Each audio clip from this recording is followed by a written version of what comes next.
Bismillahirrahmanirrahim. Assalamualaikum warahmatullahi wabarakatuh.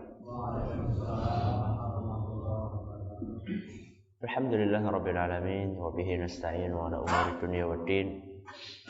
Wa sallallahu ala nabiyyina Muhammadin wa ala alihi wa sahbihi ajma'in. Amma ba'd. Kita panjatkan puja dan puji syukur kehadirat Allah tabaraka wa taala.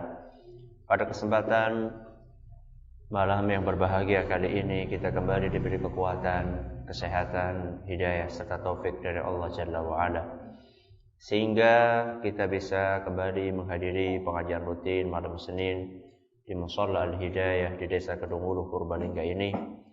Kita berharap semoga Allah Tabaraka wa Ta'ala berkenan untuk melimpahkan kepada kita semuanya ilmu yang bermanfaat, sehingga bisa kita amalkan sebagai bekal untuk menghadap kepada Allah Jalla wa Ala. Amin ya rabbal alamin. Salam dan salam semoga senantiasa tercurahkan kepada junjungan kita Nabi besar Muhammad sallallahu alaihi wasallam, pada para sahabatnya, keluarganya dan umatnya yang setia mengikuti tuntunannya hingga hari akhir nanti. Jamaah sekalian yang kami hormati dan juga segenap pendengar Radio Muslim di Jakarta dan sekitarnya, serta para pemirsa Yufi TV dimanapun Anda berada. Pada kesempatan yang berbahagia kali ini kita akan membahas salah satu adab di antara sekian adab doa yang itu sangat berpengaruh untuk dikabulkannya doa seorang hamba. Dan manakala adab tersebut tidak diperhatikan, maka doa akan sulit dikabulkan oleh Allah Tabaraka wa Ta'ala. Amat disayangkan adab ini kurang diperhatikan oleh banyak orang yang berdoa. Apakah adab tersebut?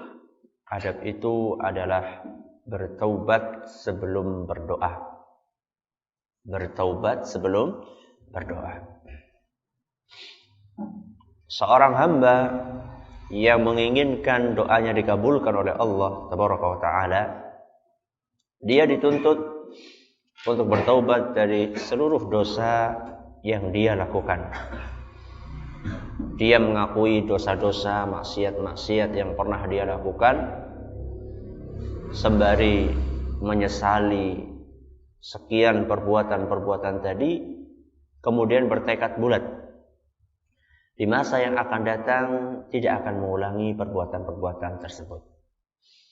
Karena dosa yang menumpuk adalah salah satu sebab doa ditolak oleh Allah Subhanahu wa Ta'ala.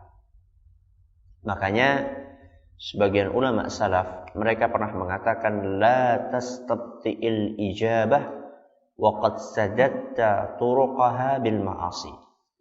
Kata mereka, janganlah engkau mengeluh, kenapa kok doaku enggak segera dikabulkan. Pernah panjenengan berdoa belum dikabulkan? Pernah? Sering dikabulkan atau sering enggak? Kata ulama salaf, janganlah engkau mengeluh, kenapa doaku enggak dikabulkan, enggak segera dikabulkan. Jikalau, kata mereka, jikalau engkau telah menutup pintu-pintu dikabulkannya doa dengan perbuatan maksiat yang kamu lakukan. Jadi doa itu supaya dikabulkan ada pintunya. Pintu ini bisa kita masuk kalau pintunya dibuka. Tapi seandainya pintu tersebut kita tutup dengan apa tadi? Maksiat, maka doanya akan sulit untuk dikabulkan. Jadi ketika kita merasa kenapa kok doaku belum dikabulkan, banyak di antara kita punya kepentingan dan kebutuhan. Masing-masing punya kepentingan dan kebutuhan yang berbeda-beda. Ada yang kebutuhan mendesaknya adalah masalah rizki. Kenapa kok saya enggak kaya-kaya? Kenapa saya dari kecil sampai sekarang? Kenapa mbahku, wong tuaku, buyutku kok dari dulu sampai sekarang miskin, sampai anakku, putuku dan seterusnya? Kenapa kok kami miskin terus?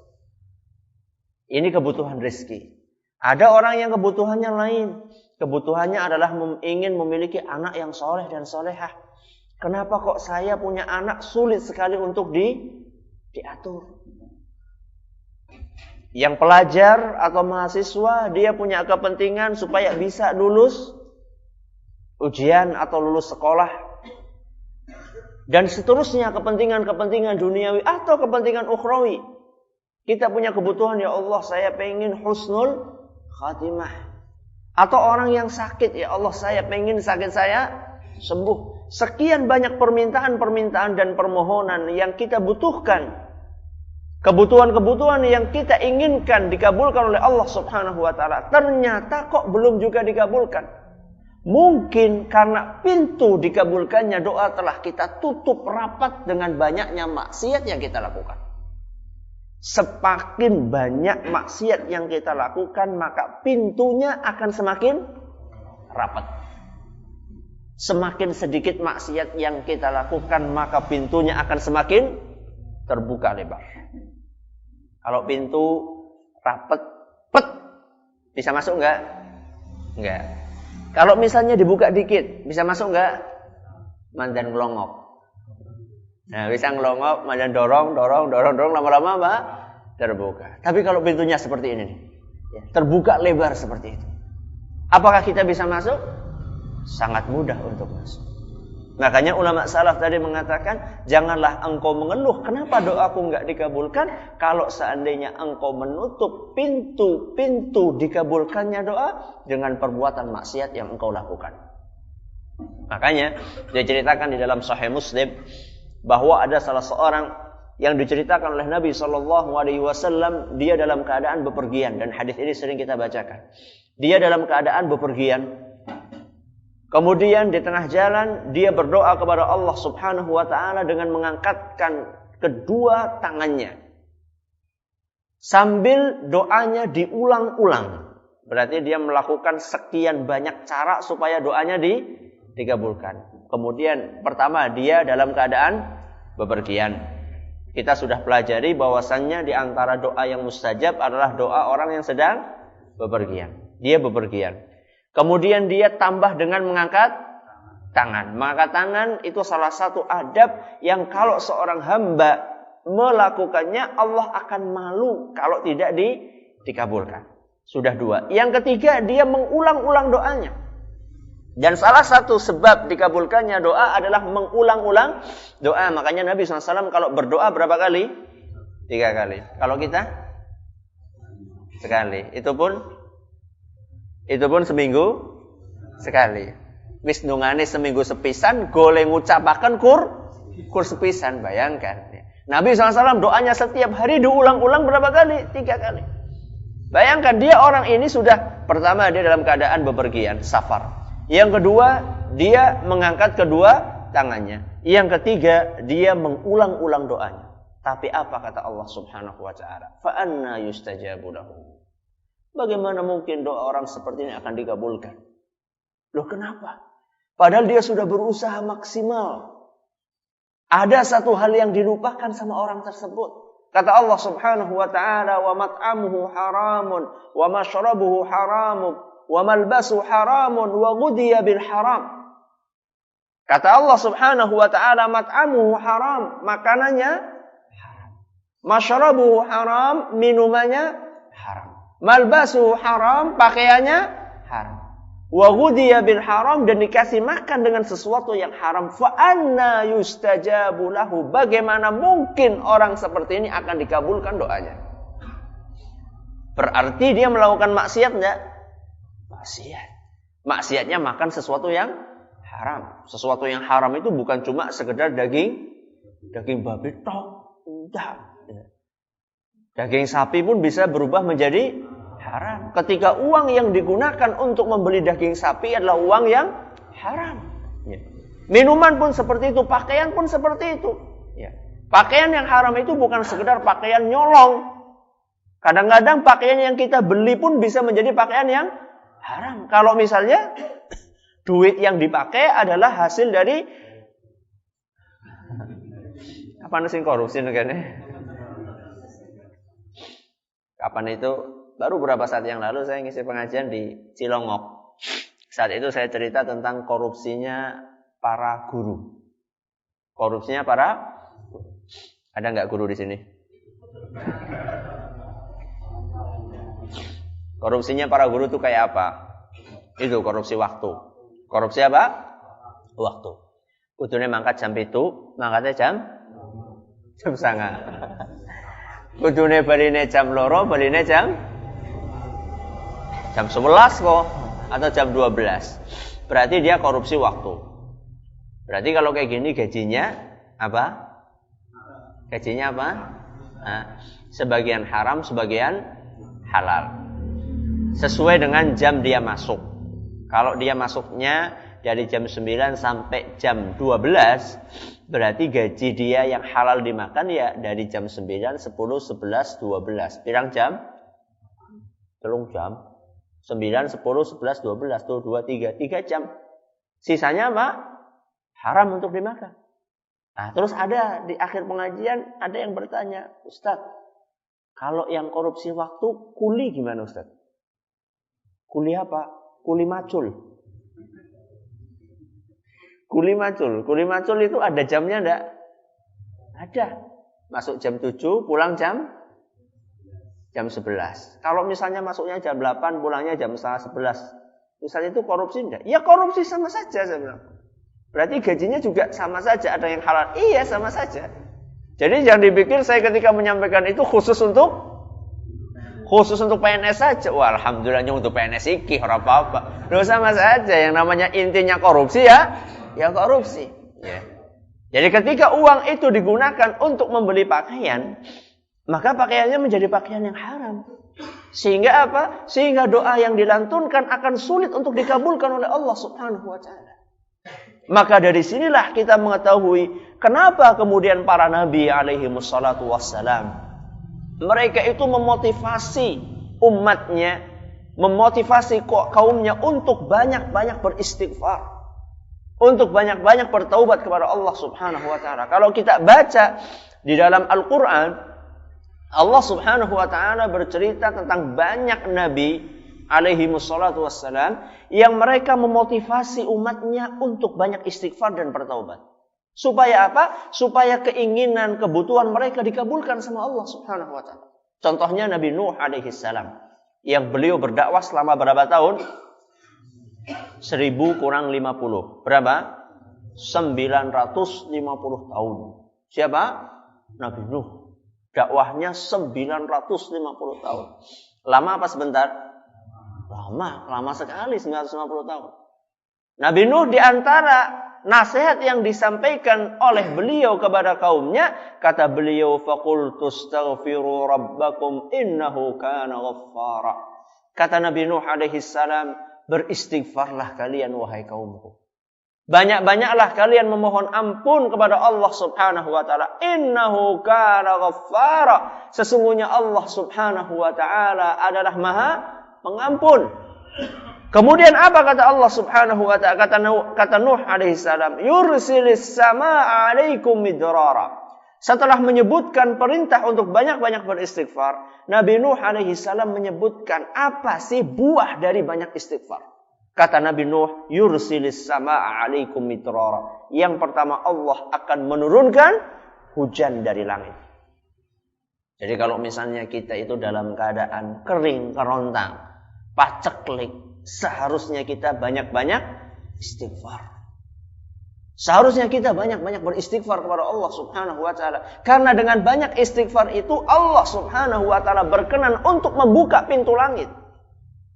Manakala para hambanya itu enggan untuk beristighfar, maka pintu langit akan ditutup rapat-rapat oleh Allah Subhanahu wa taala. Jadi kalau kita ingin istighfar, kalau kita ingin mendapatkan hujan, ingin mendapatkan karunia hujan yang membawa rahmat dari langit, maka kita harus memperbanyak istighfar kepada Allah Subhanahu wa taala. Ini buah yang pertama. Yang kedua, kata Allah Subhanahu wa taala, wa yumdidkum bi amwalin. Dan Allah Subhanahu wa taala akan mencurahkan kepada kalian harta. Pengen harta banyak? Pengen rizkinya lancar? Banyak-banyak istighfar. Jadi kalau misalnya pengen rezekinya lancar itu rosah dadakan pergi kemana? Ke dukun, jaluk apa? Jaluk buntelan sing kon dipasang nang ndi? Nang ngarep warung, nang dhuwur lawang, dikasih ada tulisannya pating plungker huruf Arab. Ya kan Quran Arab. Oh, ndak mesti, Mas. Ndak mesti sing huruf Arab gue Quran. Ya. Kadang-kadang ada yang huruf cuma ba, ta, sa, apa gitu. Kemudian dibalik huruf ba-nya dibalik kayak tutup panci gitu. Ya. Kemudian jimnya juga dibalik. Ditambahi ada gambar kadal di situ, gambar apa lagi, gambar bintang, gambar ini dan sebagainya. Itu bukan Quran itu jimat itu. Jadi kalau misalnya kita ingin rezekinya lancar, tidak usah kita pergi ke dukun. Pergi ke dukun itu pasti apa? Pasti bayar. Tidak mungkin tidak bayar. Pengen rezekinya lancar malah duitnya metu nggo bayar dukun.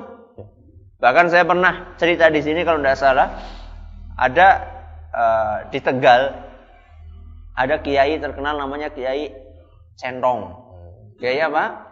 Kiai Centong. Tahu Centong? Itu centong sih nggo sega atau nggo nganu jangan itu ya, centong. Kok bisa dia terkenal menjadi namanya Kiai Centong? Ceritanya sebagian orang Tegal, tidak semuanya. Sebagian orang Tegal itu kan biasanya mereka kan usahanya buka warteg. Ya, buka warteg. Ceritanya ben wartege laris, kudu tuku centong. Centong tukune orang sembarangan. Tukune mengkiai dalam tanda kutip ya. Ini kiaian. Nah, kiaian. Secentong itu harganya 5 juta. Centong siji regane 5 juta. Ini kejadian sekitar 7 tahun atau 10 tahun yang lalu. Berarti siki kan yo roli 5 juta ya. Nah, itu 10 tahun yang lalu. Ya. Jadi, enggak tahu, centong emas, centong biasa, ya kayak centong. Jenengan saya kasih gratis lah, enggak usah beli ya, centong. Bayangkan. Ya. Jadi kalau misalnya kita ingin rezekinya lancar, enggak usah seperti itu. Ya. Cukup kita memperbanyak membaca istighfar. Kita punya warung, kita punya usaha apa, kita punya toko atau kita punya bisnis apa, perbanyak membaca istighfar. Karena dengan memperbanyak membaca istighfar, maka Allah Subhanahu wa taala akan melimpah ruahkan harta. Kemudian kata Allah Subhanahu wa taala, ini yang kedua, yang ketiga wabanin, dan Allah Subhanahu wa taala akan mengaruniakan keturunan kepada kalian. Ini bagi yang mungkin sudah menikah tapi belum punya keturunan, salah satu cara yang diajarkan dalam Islam adalah dengan memperbanyak istighfar. Selain melakukan usaha-usaha manusiawi. Biasanya kan ada kalau medis, kalau secara medis diperiksa misalnya dilihat sel telur atau sel spermanya itu kurang apanya gitu. Itu kan ada batas, harus sperma supaya dapat anak harus sekian juta ya. Jadi kalau misalnya kurang dari itu maka perlu mengkonsumsi obat-obatan. Itu tidak apa-apa, boleh-boleh saja, tidak masalah ya. Usaha-usaha manusiawi seperti itu tidak apa-apa. Kalau secara ilmu tradisional ya katanya supaya memperbanyak makan cambah, cambahnya sing akeh, katanya seperti itu ya. Kalau dari bakwan di sini cambah tok ya. Jadi kata sebagian orang katanya supaya makan korma hijau. Katanya korma hijau itu supaya dimakan, dikonsumsi. Dan sekian banyak cara, tidak apa-apa. Selama itu adalah sesuatu usaha yang masih dikategorikan boleh di dalam agama kita. Tapi ada salah satu cara yang justru sebagian orang melupakan. Yang itu sudah dijanjikan oleh Allah Subhanahu wa taala dalam Al-Qur'an. Dan Allah Subhanahu wa taala kalau sudah berjanji tidak mungkin Allah akan mengingkari janjinya. Ini yang keberapa? Yang ketiga. Yang keempat, wa yaj'al lakum jannatin, dan Allah Subhanahu wa taala akan menjadikan kebun-kebun kalian itu subur. Kebun-kebun kalian akan subur. Yang punya sawah, yang punya ladang, yang punya tanduran apa saja, kalau misalnya pengen panenannya berhasil, banyak-banyaklah istighfar. Ini salah satu cara supaya panen kita berhasil dan ladang kita subur. Dan itu bukan hanya sekedar kita mengandalkan usaha manusiawi saja. Usaha manusiawi kita lakukan. Mulai dari kita memilih benih yang unggul, kemudian kita mempersiapkan lahan semaksimal mungkin. Kemudian setelah ditanam, disemprot, dipupuk, ketika mulai tumbuh rumput, disiangi, diambil, dicabuti rumputnya. Ketika sudah menguning, ditunggu supaya tidak dimakan oleh burung dan seterusnya. Itu semuanya kita lakukan. Tapi jangan lupa ada faktor X yang mungkin sering dilupakan, yaitu memperbanyak istighfar. Sehingga usahanya kita lakukan, istighfarnya juga jalan terus. Ini yang keberapa? Ini yang keempat. Kemudian yang kelima kata Allah Subhanahu wa taala, wa yaj'al lakum anhara. Dan Allah Subhanahu wa taala akan mengalirkan sungai-sungai untuk kalian. Ini nasihatnya Nabi Nuh kepada kaumnya yang Allah sebutkan dalam Al-Qur'an surat Nuh. Nabinya Nabi Nuh, suratnya surat Nuh ayat 10 sampai 12. Ayat 10 sampai berapa? Sampai 12. Ini Nabi Nuh. Nabi yang lain siapa Ustaz? Nabi Hud. Nabi siapa? Nabi Hud. Nabi Hud pernah mengatakan kepada kaumnya, kata Nabi Hud, "Wa ya qaumi istaghfiru rabbakum tsumma tubu ilaihi." Kata Nabi Hud alaihi salam, "Wahai kaumku, beristighfarlah kalian kepada Allah, kemudian bertaubatlah kalian kepadanya, yursilis samaa'a 'alaikum midrara." Allah akan menurunkan hujan. Berarti sama enggak? Sama. Masih ada tambahan satu lagi. Wa yazidkum quwwatan ila quwwatikum. Allah akan mengaruniakan kekuatan kepada kalian di atas kekuatan. Berarti kuat banget. Nah, berarti kuat banget. Kekuatan di atas kekuatan.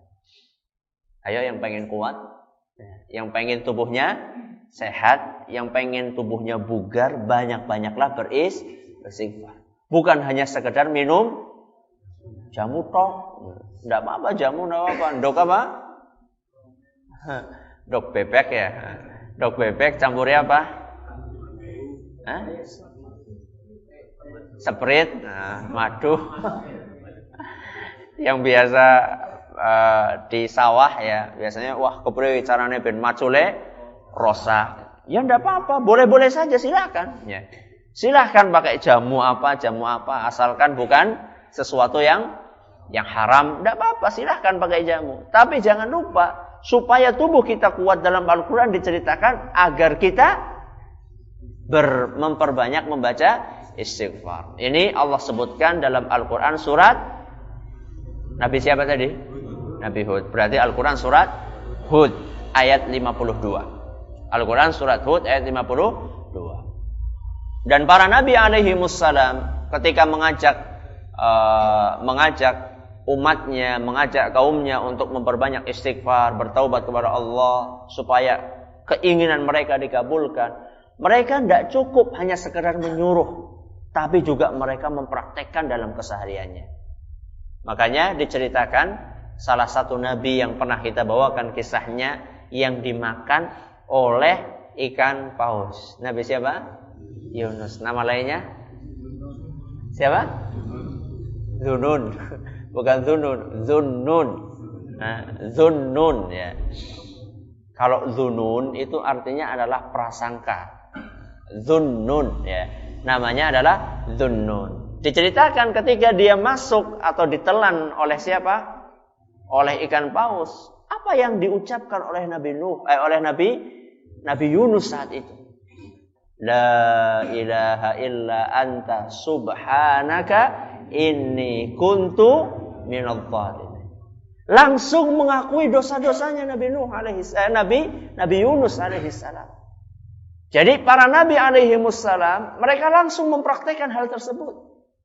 Mereka langsung mempraktekkan dalam kesehariannya. Sehingga ketika dia beristighfar dengan cara mengakui dosa-dosa yang dia lakukan, la ilaha illa anta subhanak. Apa artinya? La ilaha illa anta. Tidak ada yang berhak disembah kecuali hanya Engkau, wahai Allah. Subhanaka, maha suci Engkau. Inni kuntu minadh dhalimin. Sesungguhnya aku, wahai Rabbi, betul-betul termasuk orang-orang yang zalim, alias banyak dosanya.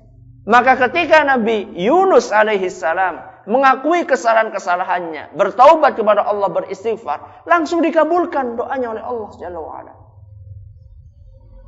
Berada dalam perut sebuah ikan, seekor ikan, itu kan prediksinya adalah mesti mati.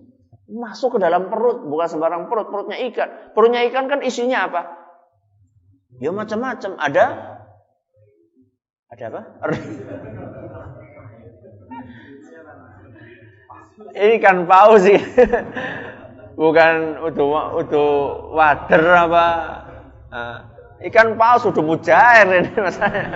Ikan paus besar ini ya. Ya isinya ya ada darahnya, ada airnya. Ikan paus kan biasa mengeluarkan air kan? Iya kan? Yang biasa mengeluarkan air itu kan ikan paus kan? Ya. Ada airnya, ada darahnya, gelap, pengap. Kemudian juga bisa jadi tidak ada udaranya di dalam. Ya sudah, orang kan sudah prediksi, wah ini pasti mati. Tapi Allah Subhanahu wa taala Maha Kuasa. Ketika Allah Subhanahu wa taala mendengarkan hambanya ini bertaubat kepada Allah Jalla wa Ala, beristighfar kepadanya, maka saat itu Allah Subhanahu wa taala keluarkan Nabi Yunus dari perut dalam keadaan sehat walafiat, tidak kurang suatu apapun.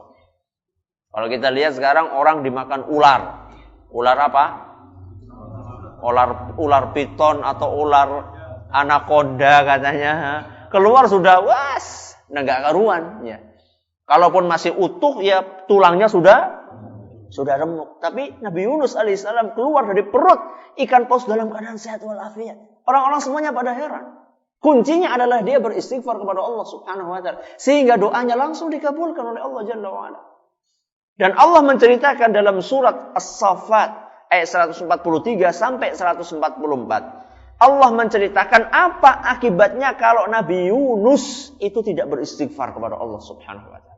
Kata Allah Jalla wa Ala, "Falaula annahu kana minal musabbihin." Kalau bukan karena Nabi Yunus alaihi salam termasuk orang yang banyak berzikir kepada Allah, bertasbih, la labitha fi batnihi ila yaumi yub'atsun. Niscaya Yunus akan berada di dalam perut ikan paus itu sampai hari kiamat.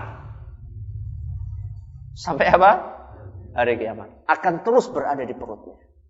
Alhamdulillah Nabi Yunus segera untuk beristighfar kepada Allah Subhanahu wa taala. Segera bertaubat kepada Allah Jalla wa Ala. Akhirnya dikeluarkan oleh Allah dari perutnya. Ini Nabi siapa? Yunus. Jadi tadi pertama Nabi siapa? Nabi Nuh. Terus Nabi Hud. Terus Nabi Yunus. Tambah satu lagi, Nabi kita Muhammad sallallahu alaihi wasallam.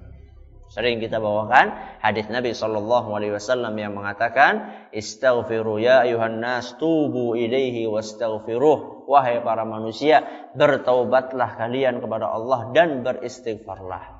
Ini perintah dan nasihat dari Nabi sallallahu alaihi wasallam kepada umatnya. Wahai umatku, perbanyaklah istighfar, bertaubatlah kalian kepada Allah. Fa inni atubu ilaihi fil yaumi mi'ata marrah. Sesungguhnya saya bertaubat kepada Allah dalam sehari berapa kali? 100 kali. Bayangkan 100 kali. Sekarang kalau misalnya kita mau hitung-hitungan, ya 100 kali. Kalau dalam satu hari 24 jam. 24 jam. Berarti setiap apa Nabi SAW beristighfar? Sekarang dikalikan coba yang bawa yang enggak usah, ya guru matematika saja lah. 24 kali 60 menit. Berapa?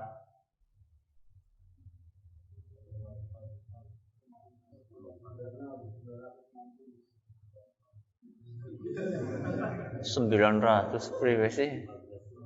Berapa? Berapa? 1000 1440. Dibagi berapa? Dibagi 100. Berapa? 14,4 menit. Setiap seperempat jam. Itu hitung-hitungan kasar ya. Kalau kita mau hitung-hitung. Setiap seperempat jam Rasulullah SAW bertaubat. Kita panjenengan bisa taubat sedina sepisan, gue masya Allah. Ya, masya Allah itu. Banyak di antara orang yang bahkan mungkin setahun baru bertaubat. Langkul lah ngenteni Ramadan. Enggak. Nabi kita Muhammad SAW, beliau senantiasa memperbanyak taubatnya kepada Allah Subhanahu wa taala. Karena apa? Karena diharapkan orang itu ketika dia bertobat, dia dicabut nyawanya oleh Allah Subhanahu wa taala dalam keadaan dia bersih dari dosa-dosa. Manakala dia bersih dari dosa-dosa, maka diharapkan dia itu akan masuk ke dalam surga Allah Subhanahu wa taala. Makanya Nabi kita SAW memberikan contoh kepada kita bagaimana beliau memperbanyak istighfar dan bertaubat. Karena tidak ada di antara kita yang bersih dari dosa. Dan banyak di antara kita sukanya mengundurlah engkau baik. Yang muda mengatakan esenom iki. Sing tua wis tua lah, wis kedaluarsa lah, kayaknya orang bakal diterima. Naudzubillah min dzalik. Ada yang pernah cerita sama saya, saudaranya, entah pamannya atau bibinya, pamannya, pak leknya atau bude atau pak D-nya lah. Dia cerita katanya, Ustaz saya punya paman. Beberapa hari yang lalu saya nasihati karena dia nggak pernah sholat, kemudian nggak pernah puasa, nggak pernah beribadah kepada Allah Subhanahu Wa Taala. Saya nasihati kata dia, man, mau istighfar, taubat, sholat katanya. Lah nyongwis kedaluarsa. Kata jamaah pengajian itu, subhanallah. 5 menit kemudian, setelah dia ngomong, kejet dan mati. Baru ngomong apa? Nyongwis kedaluarsa. Allah Subhanahu wa taala hukum dia. 5 menit kemudian nyawanya dicabut sama Allah Subhanahu wa taala dalam keadaan kedaluarsa. Alias tidak beribadah kepada Allah Subhanahu wa taala. Maka jangan sampai kita mengeluarkan kata-kata tersebut. Naudzubillah min dzalik. Mestinya orang yang beriman ketika mendengar kisah-kisah nyata seperti itu, mestinya dia itu mengambil pelajaran. Ya. Yang muda segera untuk bertobat kepada Allah Subhanahu wa taala. Yang tua jangan merasa lah nyawis kakintu, seorang mungkin diampuni, jangan. Masing-masing berusaha untuk memperbanyak istighfar, mencontoh Nabi kita Muhammad sallallahu alaihi wasallam. Selain juga dengan istighfar itu kita akan mendapatkan karunia, doa kita akan mudah dikabulkan oleh Allah Subhanahu wa taala. Ini contoh-contoh dari praktek para nabi alaihi wassalatu wassalam. Setelah para nabi kita lihat para sahabat Nabi sallallahu alaihi wasallam. Karena mereka adalah generasi terbaik sesudah para nabi alaihi wassalam. Kita bawakan satu contoh Umar ibn Khattab radhiyallahu anhu. Diceritakan bahwasanya Umar bin Khattab suatu hari beliau pergi untuk beristisqa. Istisqa itu apa? Minta hujan. Caranya gimana? Gak pernah istisqa ya. Caranya gimana? Caranya sholat ya. Kemudian setelah itu 2 rakaat ada khutbahnya. Kemudian membaca doa istisqa. Apa doa istisqa? Kelalen apa orang ngerti?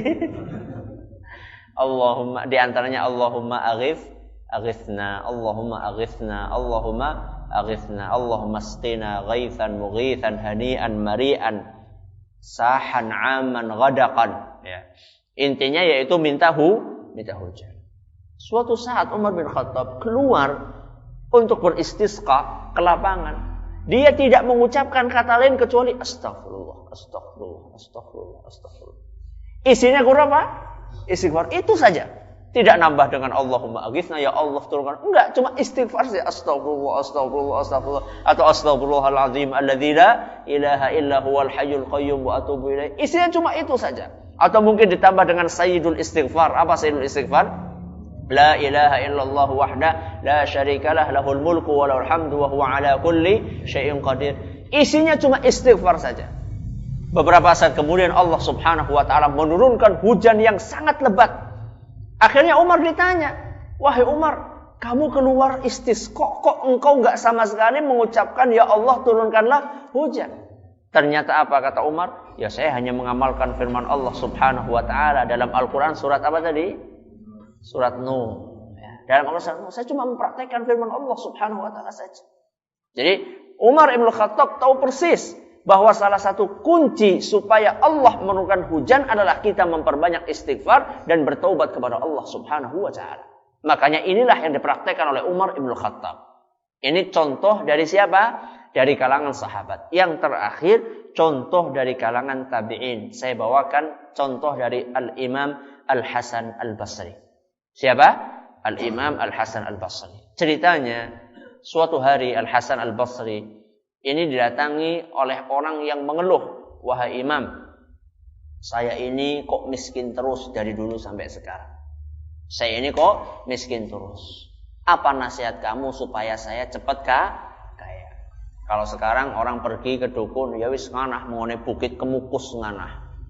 Ya, melakukan ritual pesugihan, Dan salah satu syarat supaya ritual itu dikabulkan, salah satu syaratnya adalah berzina. Syaratnya apa? Berzina. Makanya katanya nyong jerene ya, ora tau nganah. Katanya kalau kita kesana bawa istri, kemudian istri kita disaut neng wong, ditarik neng wong, ora oleh protes. Nah, kok gantian jenengan nyaut bojone wong. Syaratnya iya, karena supaya sah ritualnya itu tidak boleh berhubungan dengan istri, tidak boleh. Harus dengan orang lain, berarti kan berzina. Dan nggak usah nyoba-nyoba ke sana. Ya. Ini kalau misalnya pergi ke dukun seperti itu, tapi di dalam agama kita, jika Al-Hasan Al-Basri didatangi oleh orang yang mengaku dia kenapa miskin terus, maka dia berkata, "Wahai Imam, kenapa saya miskin terus? Bagaimana caranya supaya saya mendapatkan rezeki yang banyak?" Kata beliau, "Istaghfirillah." Perbanyaklah membaca istighfar. Pergi. Datang orang yang kedua. Orang yang kedua punya masalah yang berbeda. "Wahai Imam, saya ini sudah nikah lama kok belum dikaruniai anak. Apa triknya? Caranya bagaimana supaya saya punya anak?" Kata beliau, banyak-banyak apa? Istighfar? Ya, sudah pergi. Datang lagi orang yang ketiga. "Wahai Imam, saya kok punya sawah, punya ladang. Ini hasilnya tidak maksimal. Apa kira-kira caranya, tipsnya supaya sawah saya ini berhasil?" Kata Imam apa? Perbanyak istighfar. KPKP kuncinya apa? Istighfar. Akhirnya murid-muridnya setelah semuanya pada pergi, murid-muridnya pada tanya, agak protes kepada Al-Hasan. "Wahai Ustadz, wahai guru, wahai kiai, kalau bahasa kita, jenengan itu kayak kehabisan resep. Apa-apa istighfar. Masalahnya beda-beda kok. Yang satunya ingin dapat rezeki, yang satunya ingin dapat anak, yang satunya pengen kebunnya, sawahnya subur. Kenapa kok kuncinya sama? Kamu itu gimana?" Kata Imam Al-Hasan Al-Basri, "Saya mengucapkan ini bukan dari kantong saya, tapi Allah sebutkan dalam Al-Quran surat apa tadi? Surat Nuh alaihi salam. Maka perbanyak-banyaklah membaca istighfar, bertaubat kepada Allah Subhanahu wa taala kalau ingin doa kita dikabulkan oleh Allah Jalla wa ala. Kita selesaikan sampai di sini. Terima kasih atas perhatiannya. Mohon maaf segala kekurangannya. Kita tutup dengan membaca Subhanakallahumma wa bihamdika asyhadu an la ilaha illa anta astaghfiruka wa atubu ilaik. Assalamualaikum warahmatullahi wabarakatuh.